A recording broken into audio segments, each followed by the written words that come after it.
தாவீதுடைய பெரிய வாஞ்சனைக்கா ஆலயத்தை குறித்து வாஞ்சி. அது யாருக்கு பிடிக்கல? யாருக்கு பிடிக்கல? சத்துக்கு பிடிக்கல. எப்படியா தாவீது சபை போகணும்னு சொல்லி காலைல பொறுத்தவங்க அந்த பாடல் யாராச்சும் கொண்டு. ஆனாலும் ஜெயிச்சது யாரு? தாவீது ஜெயிச்சார். காரணம் கர்த்தருடைய நாமம் வெளிப்பட்டது. வாசத்தை வாசிக்கலாம். மீகா 7ஆம் அதிகாரத்தை 8ஆவது வாசிப்போம். மீகா 7:8.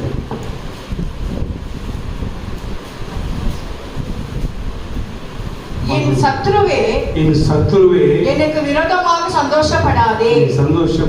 நான் விழுந்தாலும் எழுந்திருப்பேன். நான் இருளில் உட்கார்ந்தாலும் கர்த்தர் எனக்கு வெளிச்சமாய் இருப்பார். ஆமென். கர்த்தர் வெளிச்சமா இருப்பார். சத்து ஒரே சந்தோஷம்னா கீழே தள்ளிட்டேன். அவன் பக்கத்துல சத்துருவின் சந்தோஷப்படாது. விழுந்தாலும் கர்த்தர் தூக்கி செய்வான். இதில் உட்கார்ந்தாலும் கர்த்தரை நிச்சயமா இருப்பான்.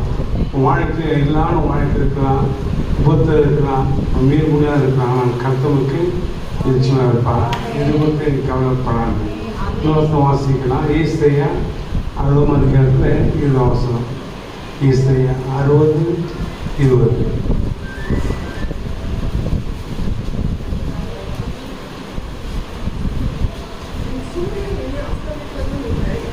சூரியனை அஸ்தமிப்பதில்லை,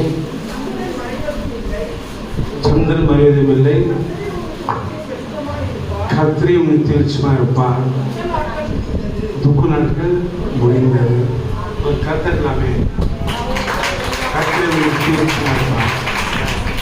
ஊரில் உபத்திரம் உண்டு, பால் உண்டு. கர்த்தர் சொல்லுகிறார், கர்த்தரும் நித்திய வெளிச்சமாக இருப்பார்.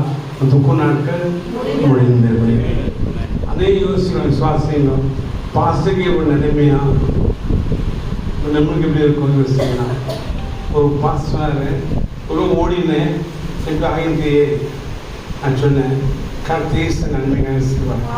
அவங்க எந்த சூழ்நிலை மாற்ற முழுக்கூடாது. நான் கர்த்தர் நடத்துவேன். வசனம் வாசிப்போம். கடைசி வாசத்துக்கு முடிக்கலாம். தானியேல் 8ஆம் அதிகாரத்தில் கடைசி வசனம் வாசிப்பாங்க. தானியேல் 8ஆம் அதிகாரத்தில் கடைசி வசனம்.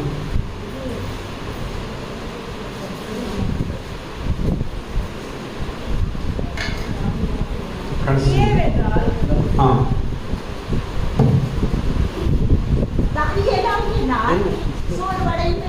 கோடிக்கலாம். தானியேலாகிய நான் சோர்வடைந்து சில நாள் வியாதிப்பட்டிருந்தேன். உடனே எழுந்திருந்து ஆமீன். என்ன சொல்றாங்க? சில நாள் படுத்திருந்தாங்க, வியாதி இருந்தாங்க. எழுந்து ராணுவ வேலை செய்ய விட்டார். ஆமீன். ராணுவ வேலை செய்யவே எழுந்துட்டார். நீங்கள் விரல் உண்டு வியாதி இருக்கலாம், ஆனால் கரெக்டாக நிறுவனம் கிடையாது. கொஞ்ச நாள் தரலாம். நம்ம செய்ய வேண்டியது வேறு. நாங்கள் ராஜோட வேலை செய்யணுமோ? ராஜா சீக்கிரம் போகிறேன். ஆமீன். ஒரே குற்றம் அறிவிக்கப்பட வேண்டும். கொஞ்சம் யாவருக்கு நன்றி செலுத்துகிறோம். கருத்து நல்லது ஜீவித அத்தனை பேருக்கும் மனமாக நன்றி செலுத்துகிறோம். சில ஜூட்டி கொண்டாடுற ராவின் அண்ணாவுக்கு நன்றி செலுத்துகிறோம். 1000